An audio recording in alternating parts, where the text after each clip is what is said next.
Welcome to Epilepsy Today, and today we want to spend a little bit of time actually talking about relaxation techniques for people with epilepsy.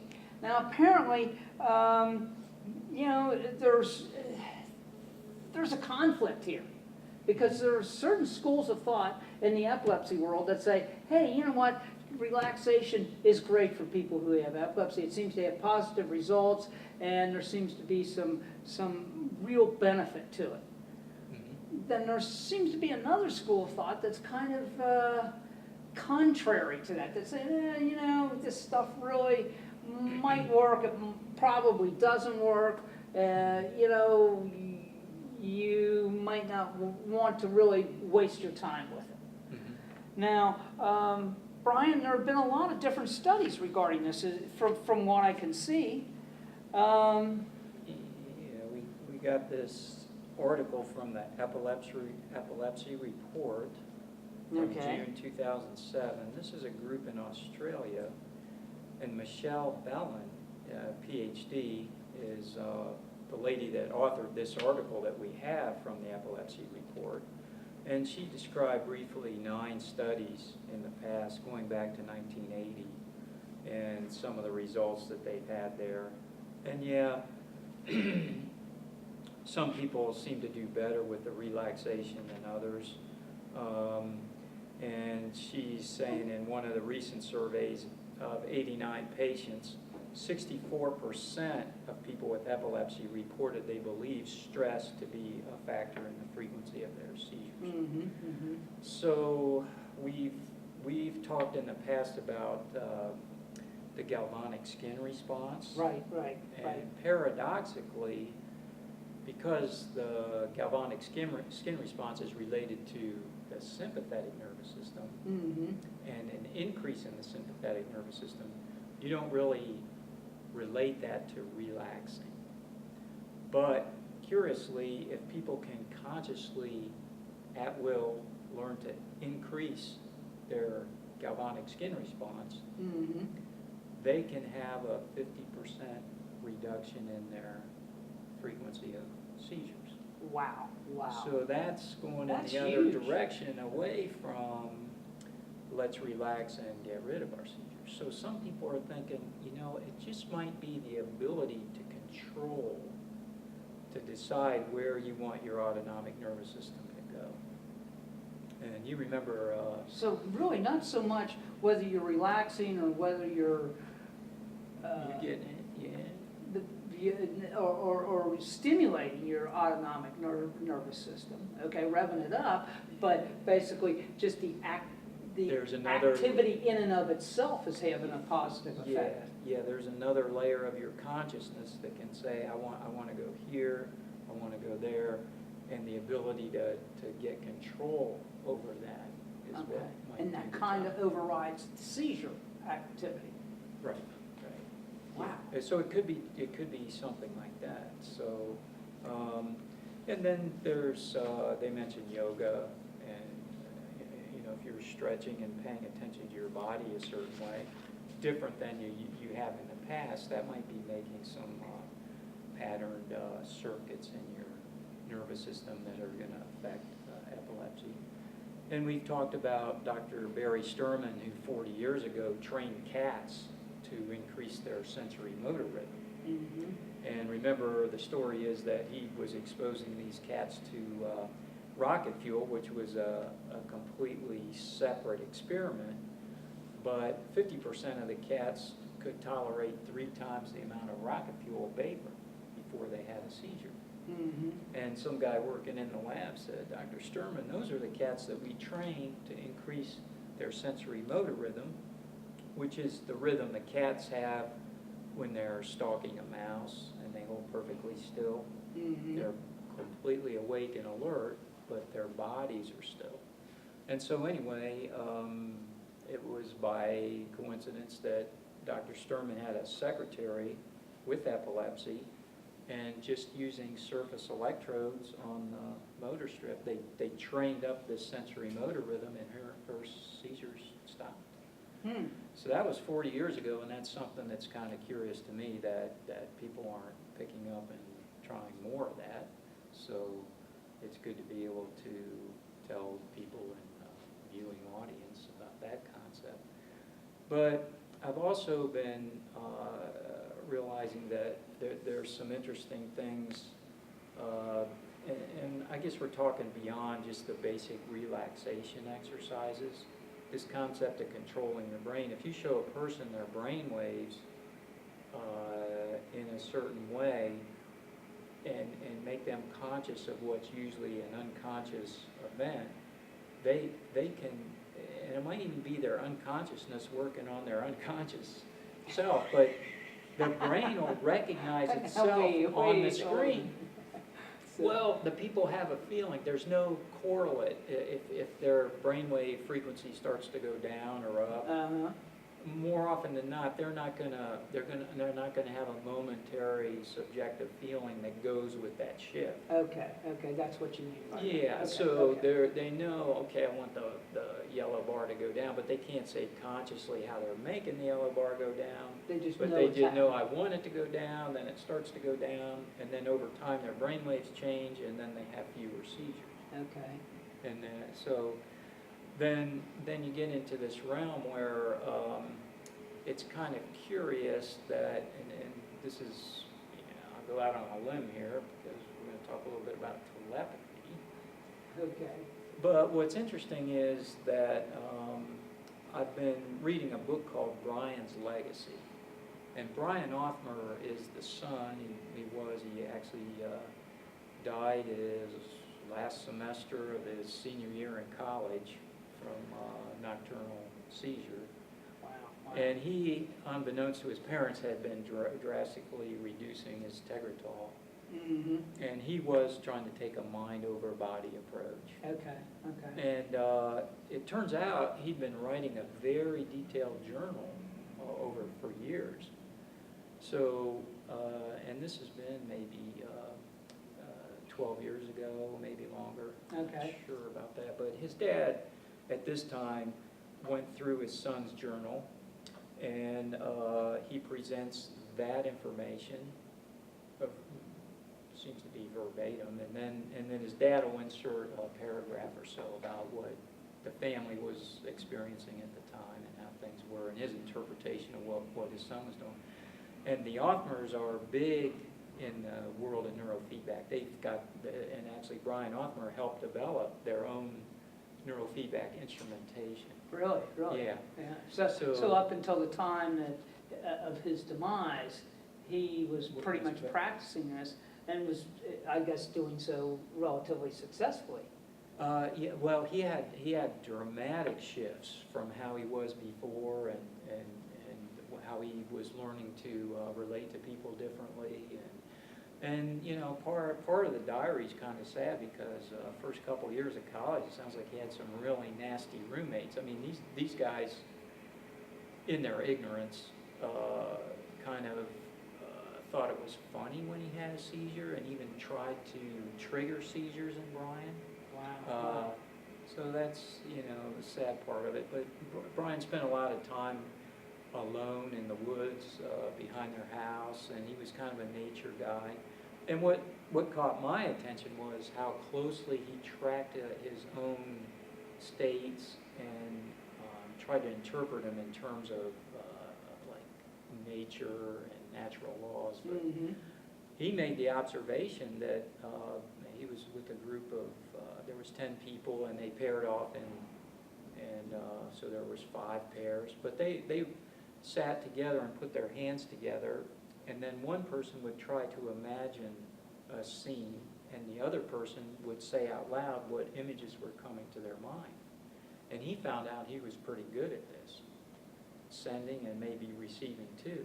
So he was talking in terms of telepathy, and just to bring this all together, see, he had relatively slow brain waves, which is you know, if you're going to have the GTC, you slow down to this 3 hertz synchronized pattern. And so some people would say, wait, if you're going to relax and enhance this slower part of the spectrum, maybe you're getting closer to your seizure state. But the other curious thing is, I happen to know the people at the Menninger Clinic way back. I spent a month with Elmer and Elise Green, and they'd just written this book, Beyond Biofeedback. Mm-hmm. And in here, they actually trained college seniors at the University of Kansas to slow their brainwaves down in their temporal lobes, and they started having telepathic experiences. Wow. So maybe Brian Othmer's slower brainwaves and that were letting him be in this, More in this telepathic. realm. Yeah, and he came out, he said, you know, this is what's happening, and I might think I'm sending it to this person, but lo and behold, this person too away starts telling what's in my mind. And his dad is a scientific guy, Siegfried Othmer. I don't think, he's playing down that telepathy, he just didn't seem to relate to it. And I was wondering if Brian was actually in his world alone experiencing this, and he didn't have a framework to talk with people about it, and that might be a stress right there. Huh. You know, well, for years and years, people who have epilepsy in certain cultures have been, you know, looked on as visions, yep. shamans, medicine men. Mhm. You know, in fact, it was kind of a prerequisite. Yeah. Yeah. And Well, Donna Andrews yeah, has it's worked with possible. the 2,500 people with epilepsy, and she's maybe you would say she's in the relaxation slot there. She works with people a lot with their breathing, and that's you know, in the end, Brian Othmer was focused a lot on his breathing and yoga. But Donna Andrews' point is, you know, the people that she talks to and she herself, she feels like she'll have these intuitive flashes that are unique to the epileptic brain, and she really sees that as a point of something to be appreciated and nurtured more.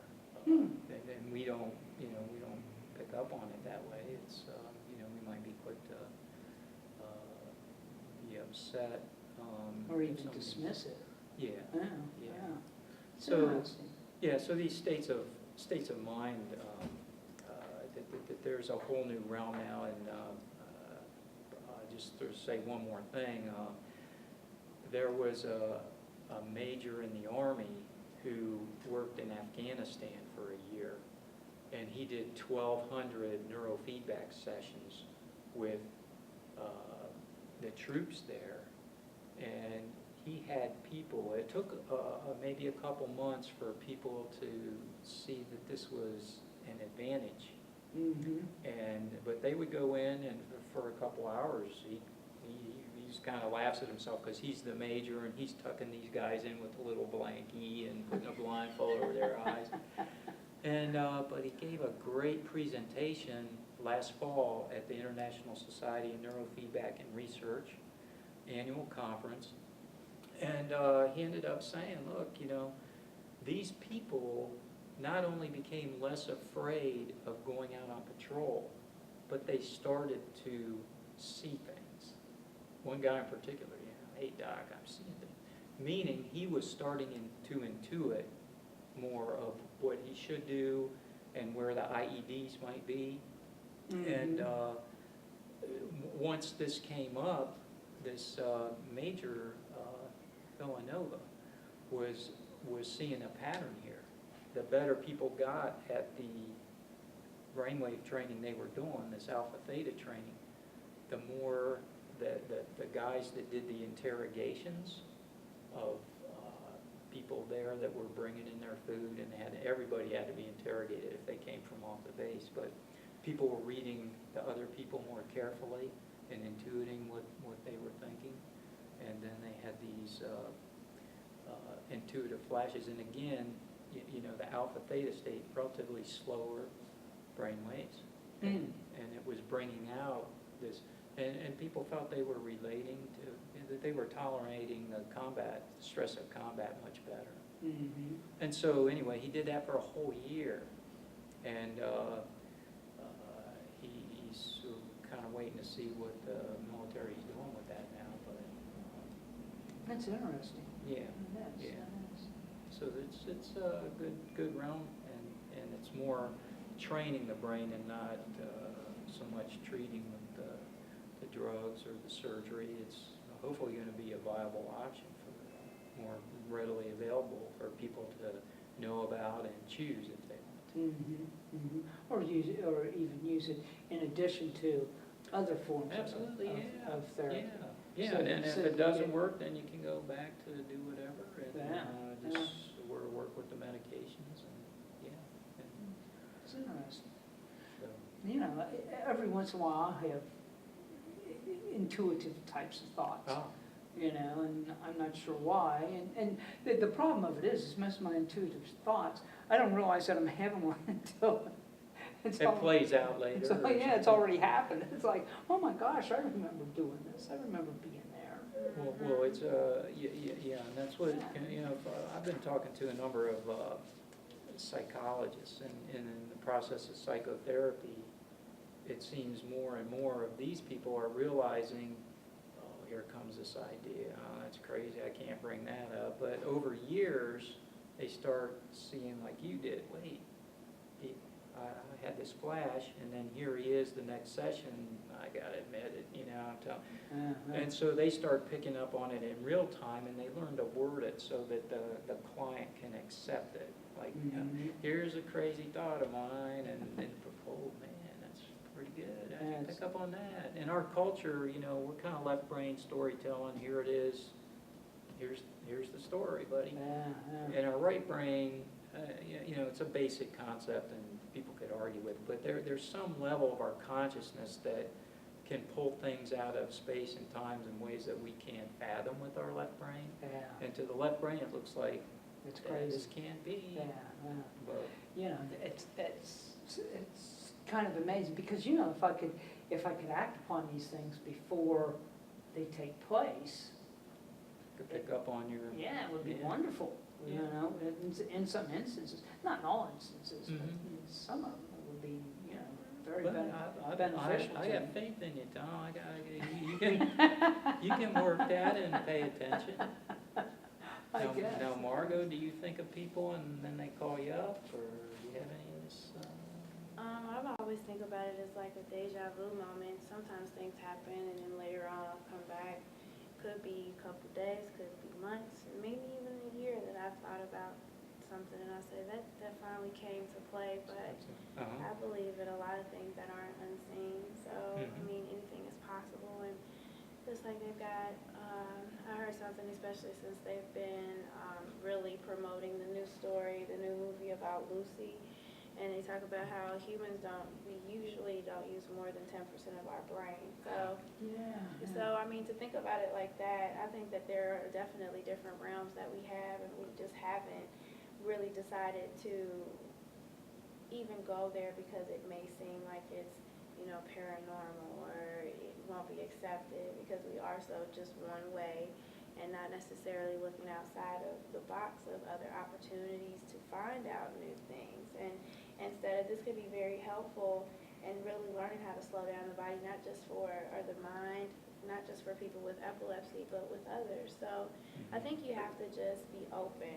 You know, you don't necessarily have to agree with it, but I think that you should always give something an opportunity you should just always give something a chance to at least find out what it's going to be before you decide to just assume or,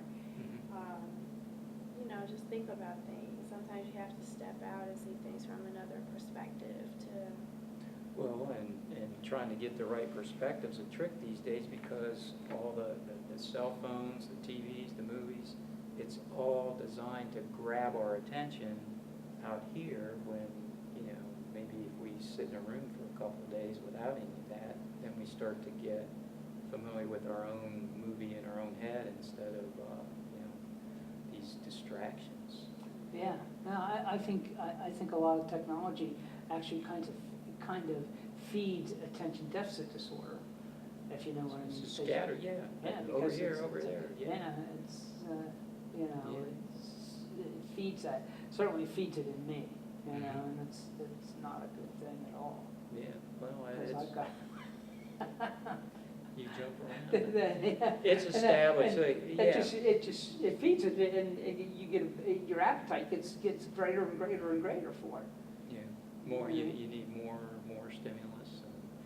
Well, you're just watching the brain. I mean, they've got electron micrographs of little molecules showing up on membranes that represent the formation of a new memory. But see, it might take 10 seconds for things to start to align with new information. Mm-hmm. And if you're trying to learn something, and it can even be the phone ringing at a critical moment that'll disrupt the process. Yeah. And we got so much noise and everybody in touch with everybody all at once. And, yeah, so. Makes it difficult. I would especially imagine that also has an effect upon the younger kids too, trying to. That you work with, Margaux, yeah. Yeah. With the telepathy part? Well, No, the with distractions. the distraction part. The music, I think it just depends on structure. I think that, allowing them to be able to do certain things, and then, if it's done by moderation, you can grasp that attention, but I think it's consistency with the structure of home, diet, all of those things that build a foundation to having that sense of concentration. But I don't think all the time we think that it's necessary in such a go world, let's go, take this and go, learn this and go, that we don't spend that time really instilling that, and I think that that's why it's hard. I mean, I definitely have a lot of kids in my class that have issues with concentrating, but I think a lot of it has to deal with what have we done to really help them learn how to gauge what to do. And I think with all of the stuff with technology, like you are saying, just the technology, all of those pieces, they do put that sense of distraction out, but it's about a balance, and if parents are utilizing it to be more of an assist. And even something as that factor, like, okay, if I give them this, or I tell them to watch television, then that can be my way of getting away, my little decoy of doing what I want to do, but it ends up being more harmful to me if it's not monitored. Yeah, Mhm. that's a problem. Yeah, putting a kid in the holding tank there.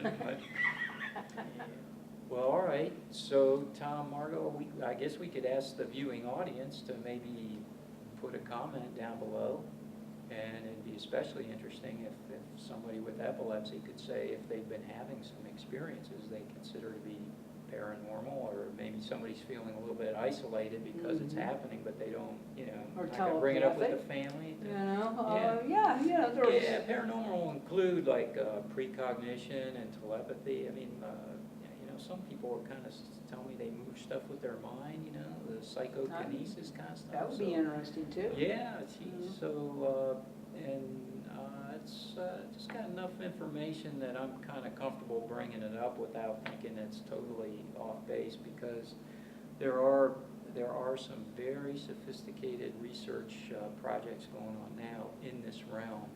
And these guys kind of keep by themselves, but they're doing some really good work, so it's a valid subject. So please, drop us a line, let us Good. know. Certainly, if you would like us to contact you, we'd be more than happy to do that. And certainly, we're not going to scoff at you or disbelieve you. Right. Okay. Yeah, hopefully we could be somebody they can tell and feel better for telling. All right.